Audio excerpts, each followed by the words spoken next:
السلام عليكم ورحمة الله وبركاته أعزائي المشاهدين متابعين قناتي. رضا عبد العال مفيش شك إنه شخصية وعنده كاريزما وهجاص كبير. امبارح استضافوا إبراهيم فايق في برنامجه الجديد على MBC مصر 2، وكانوا عاملين كده ستايل القهوة وقاعدين على كراسي قهوة ويطلبوا من القهواجي يجيب لهم قهوة وبيحللوا الماتش والكورة، ماتش مصر وبوركينا فاسو.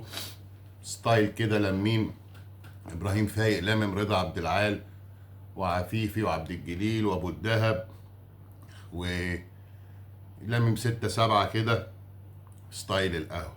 مفيش شك ان رضا عبد العال محتاج ياخد القهوة لوحده ومحتاج برنامج لوحده. طبعا رضا طول البرنامج مش عايز يخلي اي حد يتكلم، وعلى طول معارض كل الاراء ومش متوافق ولا مع الجليل ومع فيفي ولا ابراهيم فايق. اضطر 5 6 مرات يقوم ياخد بريك، يوقفه يقول له نقطة نظام معرفش ايه. فرضا عبد العال يا ابراهيم محتاج برنامج وقناة لوحده يقعد يتكلم ليل نهار في الكورة. وطبعا كالعادة رضا بيحب ايه؟ ياخد الترند والشو والمشاهدات، فايه على طول معارض معارض معارض، ما مش متفق مع اي حاجة. ده حتى يمكن مش متفق مع الراجل اللي بيعمل له الشاي، بيقول له الشاي حلو ولا مش حلو، والمشاريب على مين. يعني واضح انه رضا ابن بلد، واسلوبه كده ساخر دايما، والناس بتحبه عشان كده، وانا من الناس اللي بحبه، بس هو ساعات بيزودها وفعلا مش عايز حد يعني يتكلم ولا يفتح بقه.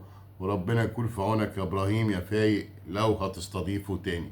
طبعا احنا بنتابع رضا عبد العال على قناة 10، وبرضه بياكل الجو من محمود ابو الدهب واي ضيف معاهم يعني.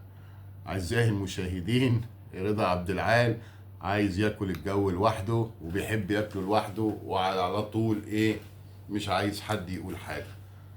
شكرا لحسن المتابعة وكل سنة وانتم طيبين. وكان صعب الواحد يشوف البرنامج وما يعقبش عليه. اشكركم لحسن المتابعة ونشوفكم دايما على خير وصحة وسلام. ميرسي.